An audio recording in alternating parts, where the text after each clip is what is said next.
All right, asking for raises as a freelancer. Hot topic. I personally love asking for raises, so I'm really excited to make this video. In the past 5 years as a freelancer, I have asked for raises a lot of times, and I have very luckily not once been rejected by an ask for a raise with a client. This is going to be a two-part series. This is part one, where I'll talk about why you should be asking for raises, when to ask for raises, how much to ask for. Part two, which is a separate video, is where I'll break down what to prepare for a salary increase chat, how to ask for the raise itself, so walking through that entire process, and some of my best tips from raising rates as a freelancer. So make sure to check out the part 2 video if you want the how-to. But this is the reason I was able to scale from $10 an hour to making 6 figures as a freelancer, is ensuring that I was asking for raises every step of the way and not just waiting for somebody to magically realize I should be paid more money. So this is a super exciting video to dive into today. Hey, my name is Dea, freelancer, digital business manager, and most recently entrepreneur. And as always, you can find sections on the play bar below if you want to skip to a certain part of the video. Your time is precious, so take what you need. And if you want to watch this on 2x, I will not be offended in the least. All right, let's dive into the video. Okay, the first thing that's essential to accept is that asking for raises is completely normal. It's the most normal thing in the world that you could be doing. Everyone should do it, obviously not all the time, but in predefined intervals, you should be getting raises as a freelancer. As much as that inner voice in your brain tries to tell us like, don't do it, this isn't like, a controversial thing you're bringing to the table to discuss with a client. A client is not going to be like, how dare she, fire her for even daring to ask for a raise, the audacity, like that's not going to happen, even though that little voice is like, they're gonna fire you, like how dare you ask for a raise, like they're paying you great, you should be paid exactly what you're being paid, all of that stuff is just making up noise in your head, right? None of that stuff is realistic, that's not going to happen. Asking for raises is a completely normal thing, and if all that chatter in your head, like all the crazy scenarios that your brain is coming up with actually does happen, and a client is like, I'm gonna fire her, how dare she ask for a raise, then you should be glad to be rid of that very strange client. Let's just say any reasonable client can expect a raise and know how to deal with it. So here are 4 reasons why you should 100% be regularly asking for raises with your freelance clients if your clients are not giving them to you automatically already. Reason 1, you're probably underpriced as you are. Most people underprice when they get started. Me for sure. They charge too low either because they're lacking experience on the pricing ranges or what's normal, or they're pricing low strategically to get their foot in the door and land a few clients to get started with. I kind of was a blend of both. I had no clue how much everyone was charging, so I kind of just went with minimum wage at the time in Germany, which was like 880 euros, which is about $10. I was like, I have no real useful skills in the job market. I have no experience. I have no proof. I have no network. If I just start at minimum wage, like that should be fine, right? So that's what I did. And I also knew that if I priced lower, I would incentivize clients to work with me when I didn't really have that much proof. So look at the market, ask in online communities you're a part of, check out what on average someone is paid for a role like yours with your level of experience. Freelancing Females has a great freelance rate table as well, where women self-report how much they're charging for specific responsibilities and their years of experience, where you can check your rates against the market. I'll link it in the description box below, but basically you can filter for the types of services that you're offering and just check what other people are charging for those services. So I love checking that little Airtable. Reason 2, you should be asking for a raise, inflation. So inflation is a real thing. Raises account for inflation and the fact that the cost of everything increases year over year. The annual inflation rate in the US in 2021 was about 6%. So inflation essentially is decreasing the purchasing power of your currency, of your money, and the average price level of goods and services is increasing. So a basket of predefined goods that cost $100 last year would cost $106 this year in the US. So you need more and more money to pay for the same items year over year. So yearly salary reviews are often implemented in corporate, for example, or larger companies to account for partially that reason. And with freelancing, you have to implement those reviews as well. So please, all of this is just basically a PSA, do not feel bad for asking for more money.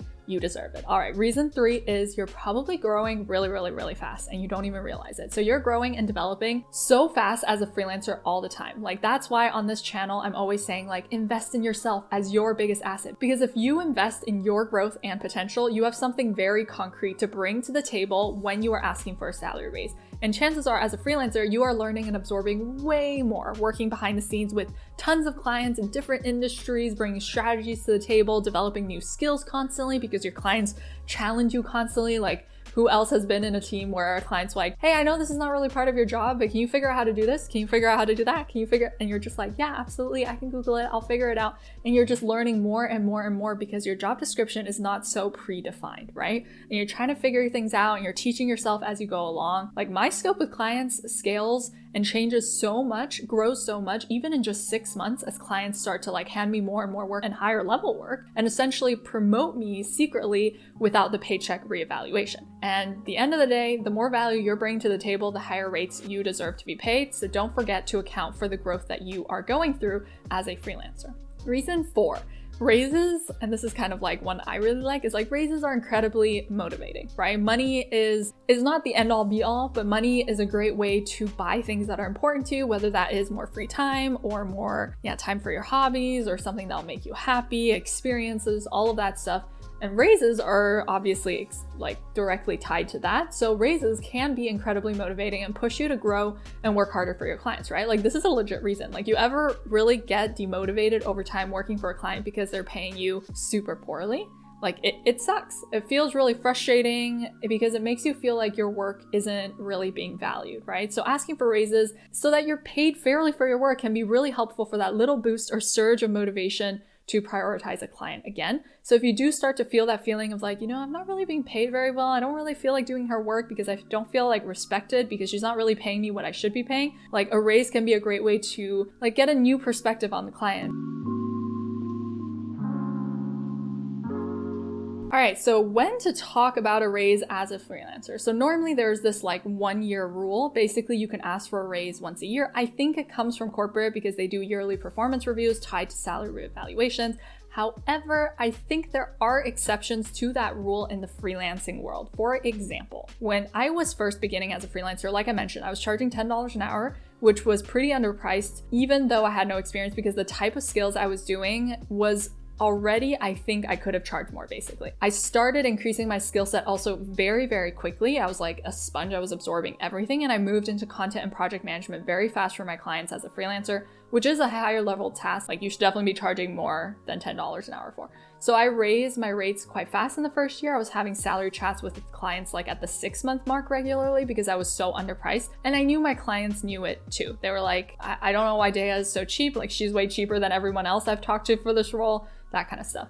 Then once I got to a rate I was comfortable with for my skill set, which at that time was around like 35 to 45 an hour, then I reverted to rate chats from every 6 months to every 12 months. So I would do every 12 months as a default for you, with the exception of if you're heavily underpriced compared to the market and competitors, or your scope or job description has changed a lot or completely in the past few months. Sometimes I talk to, for example, virtual assistants whose scope, like original job description, has completely changed and evolved into essentially the role of a digital business manager, but they're still being paid at a VA's rates. That's not in line with the market, so make sure you kind of double check, is this what the client and I originally agreed upon me doing? Have they given me more stuff? Is it different stuff? Is it higher level stuff? Am I providing more value? If yes, then that is definitely cause for a salary reevaluation chat, regardless of if it's been 12 months. So do 12 months unless something is really wonky for you compared to the market or your job description or scope change drastically.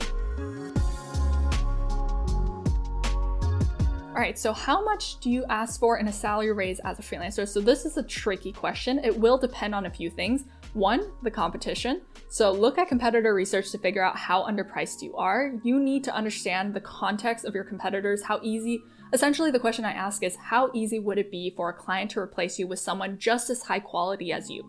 Would it take them a long time to find and replace, to find someone of your unique blend and skill set and experience? Would it be super annoying and frustrating for them to have to find that person and then retrain them with everything that you've already been trained on? So that's something to think about first of all. And again, use the freelancing females thing. I'll link it in the description box below so you can get an average range of what other people are charging in the market based on their level of experience and skill set. 2, the market. So what's happening in the market for your role specifically? So if you're a social media manager, what's going on in the market of people hiring for social media managers and people trying to look for work as a social media manager? What is the demand and supply ratio like? So for example, I think as time goes on, the demand for digital business managers is going to scale very quickly because every business that wants to scale past 6 figures needs a DBM, but the supply of good DBMs is still relatively low. So that's a high demand to supply, low supply ratio, if that makes sense. Third, you need to look at your unique blend of skill set. Look at your work with the client and the ROI, the return on investment they're getting off of you. And 4, and sometimes we forget about this, we need to know how aware of all of this, so everything I just mentioned, your client is. Do they know what a good thing they've got going on with you? Are you hearing things like, OMG, you're a lifesaver, I couldn't run my business without you, hiring you was the best decision ever for my business?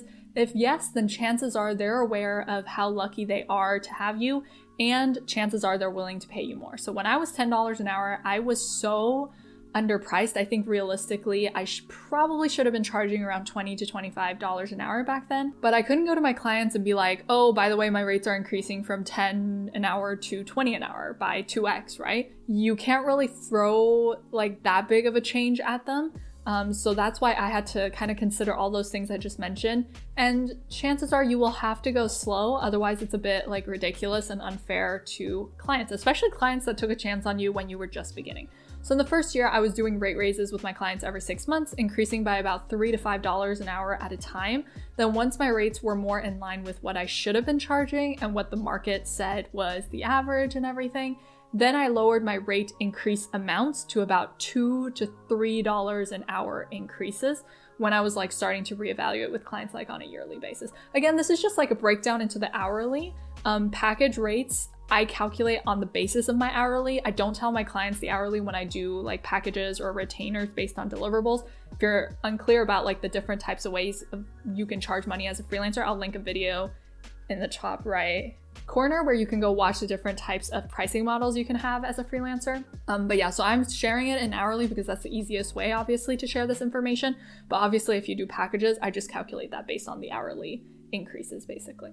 So in corporate, the average annual raises are around 3 to 5%. In my experience, I can normally get more on an average as a freelancer in my salary evaluations, but that 3 to 5% can give you a rough base benchmark of what is by far the acceptable standard in bigger companies, if that makes sense. If you're looking for help now on how to ask for the salary reevaluation itself, what to prepare for a salary reevaluation, plus some more tips I've learned along the way, then make sure to check out part 2 of this series, which again, I'm linking in the top right corner of the video and in the description box below so you can watch that next. I hope that was useful. If this video helps you ask for a raise, please let me know below because I'm just excited for you. I want to cheer you on in your journey to scaling your income as a freelancer and all that good stuff. So thanks for hanging out and I'll see you in the next one. All right, bye.